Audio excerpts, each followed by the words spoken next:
It may not be beautiful to you, but it sure is beautiful to Kirk Ferentz. The Hawkeye formula strikes again in a rivalry win over Nebraska. From LA to Piscataway, all Big Ten all year long.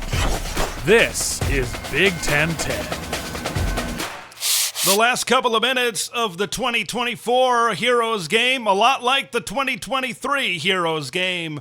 A turnover leading to a late field goal and a 13-10 walk-off victory for the black and gold over the guys from Lincoln. Now, the way we got there was maybe a little bit different than it was in 2023, but it was entertaining all the less. Now, the Iowa Hawkeye formula, we're going to get to it in more detail in just a little bit, but I got to bring up these staggering numbers, folks. Iowa was outgained 334 yards to 164 yards. Iowa was nearly outgained by 200 yards in this game. Nebraska had 20 first downs compared to Iowa's 5 first downs throughout this entire Black Friday matchup. Nebraska won the time of possession by 19 minutes, but the Kinnick Stadium voodoo strikes again. Folks, this was the most Iowa football game of Iowa football games. I said it in the open. The Hawkeye formula strikes again. Early in the game, Iowa stifled on offense. Nebraska was really playing great on the inside of the interior against that great interior run game that Iowa had this entire season. And they really got Iowa into a lot of third down and longs. That's what I said in the preview that they needed to do. They needed to put the ball into the hands of Jackson Stratton. But what also happened in that first half? What also happened throughout this game? Kirk Ferentz was not a gambler. Kirk Ferentz is not a gambler, right? You get the ball towards midfield, especially in the first half, he's not going to go for it if it's 4th and 5 or less. He's not going to go for it in that type of fourth down situation. He's going to punt the ball. He's going to make you go the length of the field. And that's exactly what they did with Reese Dakin in this game. Lean on the defense, forced Nebraska to go all the way down the field against this good Iowa Hawkeye defense. And when you talk about that Iowa defense, sure, Nebraska got some things going in the first half, but this Iowa defense did just enough to stay in the football game. These are the steps to the Iowa formula. And the Phil Parker defense doing just enough, bending but not breaking, keeping the score the way it is, extremely important to that formula. So, Iowa, you stay in it, you play good defense, you keep the score relatively tight, and then you sit back there and wait.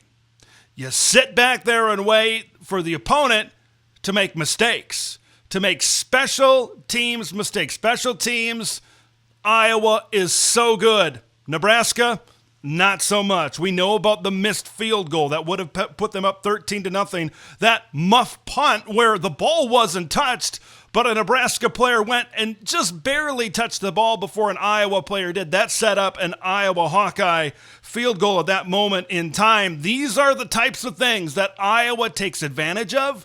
These are the things that Iowa kind of baits you into, and you got to be extremely disciplined when you play them. So, the special teams mistakes, and then you just let Caleb Johnson make a game-changing play. All of these things happen, and then late in the game, get it to Caleb when the run game wasn't working for Iowa. When Nebraska was playing really good in the interior, hey, just swing it out to Caleb and let him put the team on his back. And that's exactly what happened. And then you kind of get a carbon copy of 2023. You create a late turnover with Max Llewellyn, the strip sack, and then that leads to a walk-off Drew Stevens field goal. Folks, this, put it all together. Mix it up in a pot, put it in the oven. That's exactly the type of cake that Kirk Ferentz wants to bake. Okay, for maybe those new fans within the Big Ten that come from the West Coast and a lot of offense, this formula might not seem like the ideal formula to you, but this is how Iowa plays Kirk Ferentz-style football in today's day and age, and Nebraska got baited into the trap. The thing about this football game was when Nebraska started off strong, and we'll maybe get to a little bit more about Nebraska's positives here in just a minute. You need to be able to, because when you were playing as well defensively as you were against Iowa, okay, and as for, they were doing pretty good offensively, you need to continue to build that lead. You need to put Iowa in a precarious situation where now you get behind by 13, by 14, by 17, by 20 points. Iowa, most of the time, cannot dig themselves out of that hole. But like I said about the Hawkeye defense, they just kept hanging around, making enough stops for this Iowa football team to have a 10-point deficit. And then I talked about the field goal, and then I talked about the touchdown, and then, of course, we have the walk-off field goal within this football game. It was the typical Iowa formula that won this game for the Iowa Hawkeyes as they finished 8-4 within the regular season. I thought both defenses really brought the juice in this game. Let's talk about Nebraska. Ty Robinson was doing so well eating up gaps. Now, it's not just him. Nash Hutmaker was doing a good job. There was a lot of people up front for Nebraska that were doing a really good job playing on the other side of the line of scrimmage. What do we know about Iowa's offensive line? They've been a really good run blocking unit this whole season long. Like, that's been their whole MO this season is they block downhill. Once Caleb Johnson gets to the second level, he can create those 20, 30, 40, 50, 60-yard type of runs. You look at Caleb Johnson in this game, 17 carries, 45 yards on the ground. As a team, Iowa rushed the ball 26 times for 49 yards. That's exactly what Nebraska needed to do defensively to be able to win the football game. Now, you look at the other side for defensively for the Iowa Hawkeyes. We mentioned at the top, right, giving up over 300 yards of total offense. That's not what Iowa wanted to do, certainly coming into this game. But Iowa got ran on. I thought Nebraska was doing a really good job running the football and achieving some balance early on in this football game. Once they got towards the second half, I thought some play calling and some situations got a little bit too cute. Talk more about that certainly here in just a minute. Nebraska rushed the ball 43 times for 144 yards. Okay, this is what's so crazy about this Iowa formula that they play. A lot of times they'll get outgained. I talked about first downs. I talk about all of these offensive statistics. Okay, in a Big Ten Media Day segment, and this was posted on social media a couple of years ago, the Big Ten social media team asked Big Ten head coaches, what's the most overrated statistic? You know what Kirk Ferentz said? Offensive yardage.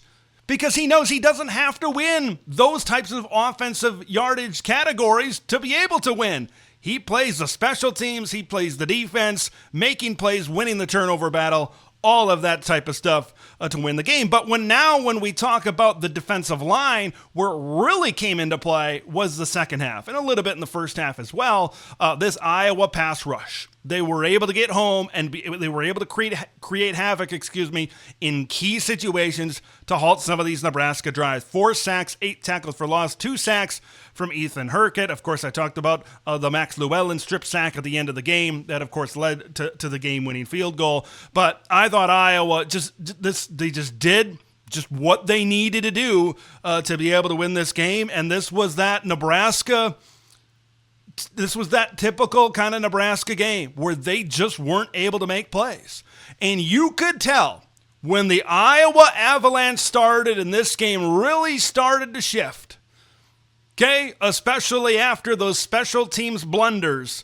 And then after that big Caleb Johnson play, then the defensive plays really started to come for the Iowa Hawkeyes. And it just seemed like Nebraska offensively, they could see the Avalanche coming down the hill and they had no answer for it. I think they knew, it seemed like they knew what was going to happen. And we've seen this movie so many times before with Iowa Hawkeye football, and it just kept on coming. It just kept on coming. I thought Nebraska got a little too cute in a few situations. They ran a reverse at one time that just didn't make a lot of sense at some points in the second half. There were some time management things that didn't make a lot of sense, I think, in certain parts of this game for Nebraska as well. It's just another one of those games where Iowa finds a way to win and Nebraska finds a way to end up on the short end of the stick. And of course, the difference, it's been the difference all year long for the Iowa Hawkeyes. Caleb Johnson, the best running back in the country, not named Ashton Genty this season. When nothing was working really up the middle of the run game, and Nebraska was playing on the other side of the line of scrimmage. All it took is one play. All it took is one Caleb Johnson play to completely swing the direction, the momentum, and in the end, the story of this football game. You know, some people do not find these games entertaining. Some people might find them a little bit boring. But, man, I've been watching Iowa football, especially these last handful of years, and it just amazes me every single time how they find a way to pull it out. The Hawkeyes finish 8-4 in the regular season.